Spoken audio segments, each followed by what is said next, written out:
ওই গরিব মানুষটাকে আবার ফিরিয়ে দেবে, এই লড়াই আমি করবো আপনাদের জন্য। তৃণমূলের এজেন্ট বসেছিল, তৃণমূলের দেয়াল লিখেছে, তৃণমূলের প্রচার করেছে, তার সাথে আমার লড়াই নয়, তার সাথে আমার মতবিরোধ হতে পারে রাজনৈতিক, এতটুকুই। কিন্তু যে গরিব মানুষের বিধবা ভাতা থেকে কাটিং করেছে, বার্ধক্য ভাতা থেকে কাটিং করেছে, 100 দিনের কাজের নামে তোলাবাজি করেছে, 100 দিনের কাজের টাকা খেয়েছে, তাদের লিস্ট তৈরি করুন, তাদের কাছ থেকে ওই টাকাগুলো আমরা বার করবো, তাদের আমরা ছাড় দেব না। কিন্তু একজন তৃণমূল করেছেন, একজন বিজেপি করেছেন, বা একজন আইএসএফ এর বিরোধী ছিল বলে তার সাথে আমাকে লড়াই করতে হবে, এটা কিন্তু আমি করব না, আপনাদের জানিয়ে দিয়ে যাই।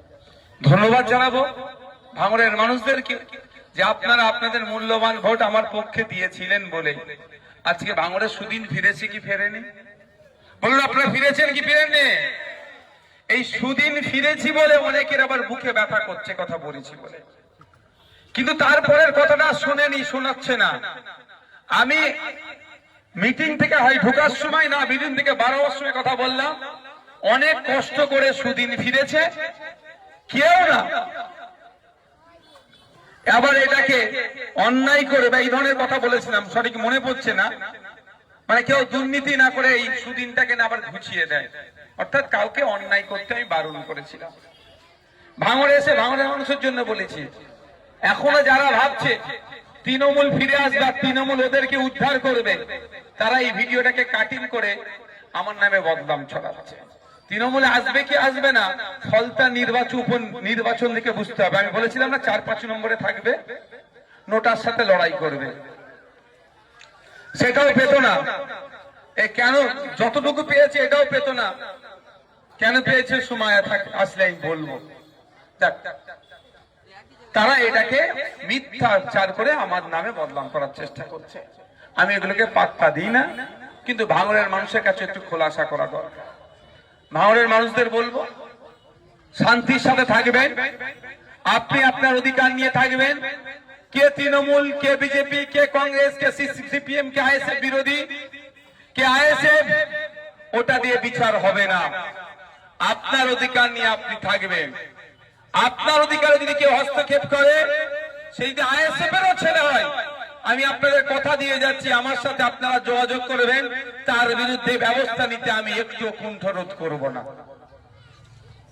কারণ আপনারা মূল্যবান ভোট দিয়েই তো তোলাবাজ মুক্ত ভাঙড় তৈরি করছেন, গুন্ডা মুক্ত ভাঙড় তৈরি করার জন্যই তো আমাকে ভোটটা দিয়েছিলেন কি মায়েরা, যাতে মারামারি হিংসা না হয়।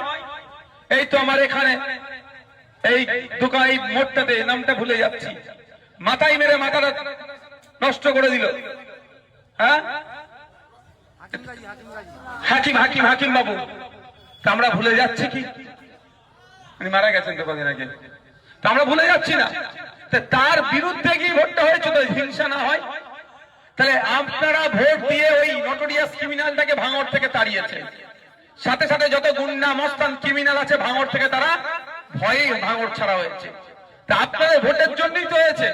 আমি আপনাদের কথা দিয়ে যাচ্ছি, আপনাদের সাথ আমার লাগবে, নতুন করে গুন্ডা মস্তান ক্রিমিনাল সমাজ বিরোধীকে ভাঙড়ে জন্ম হতে দেব না। সাথ দেবেন তো?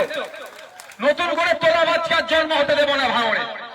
যে কটা তোলাবাজ ছিল তারা আজকে ছাই ছুট হয়েছে, সেই সুযোগে কেউ যদি আবার নতুন করে তোলাবাজের জন্ম দিতে চায়, আমার থেকে আমাদের ভাঙড়ের বাসী তারা কি করবো, আমরা তার বিরুদ্ধে ঐক্যবদ্ধ হয়ে লড়াই সংগ্রাম করবো, তাকেও আমরা অঙ্কুরেই বিনষ্ট করব। শুধু চাই কি আপনাদের সহযোগিতা। পাবো তো নাকি সহযোগিতা?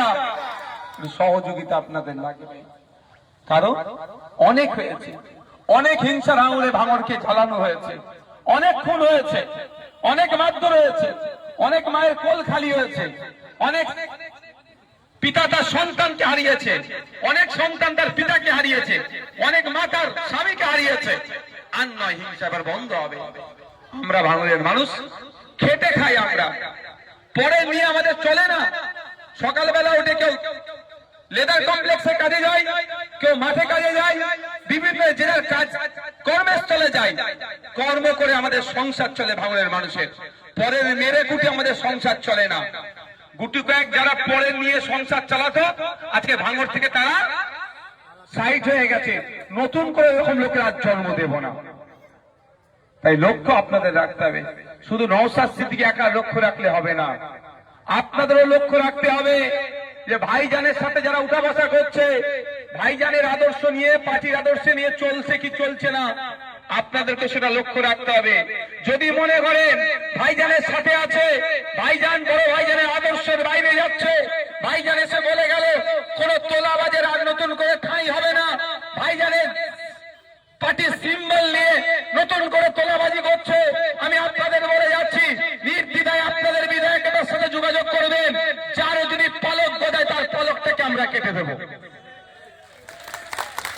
আর অনেক হয়েছে, মানুষ এটা চাই না, মানুষ তোলাবাজি চাই না, হিংসা চাই না, মারামারি চাই না। মানুষ কিছু একটু শান্তিতে থাকতে। আপনি আপনার বাড়ি করবেন, দলিল আছে, পর্চা আছে, বাড়ির কাগজ আছে, পঞ্চায়েত থেকে পারমিশন করালেন, আবার এখানে বাড়ির সামনে এসে ভিক্ষা চাইবে, ও হবে না। তোলাবাজি বন্ধ হবে। কেন আপনার টাকা কিসের?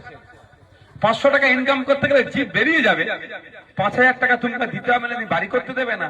যদি আজকের পর থেকে কেউ ডিস্টার্ব করে এই ধরনের, আমাদেরকে জানাবেন, তার বিরুদ্ধে আইনত ব্যবস্থা করব। সেটা আমার ছেলে হতে পারে, পরের ছেলে হতে পারে। আমার নজরে কারো কে ডিস্টার্ব করা মানে সে সমাজ বিরোধী, তার বিরুদ্ধে আইনত ব্যবস্থা হবে। আর পার্টির যদি কোনো ছেলে হয়ে যায়, পুলিশ প্রশাসনকে বলবে কে ডবল দিয়ে চাপান, সেকশন একে ডবল দেয়। কারণ মানুষ ভরসা করে আমাদেরকে নিয়ে এসেছে। আবার আর সোর্সের মধ্যে যদি ভূত ঢুকে যায় তাহলে ডবল সেকশন দিতে হবে না? কি অসুবিধা হবে নাকি? কি অসুবিধা হবে? ডবল সেকশন রেখে বেশি দিন জেলে রাখে, কারণ ভরসাই ভাঙছে।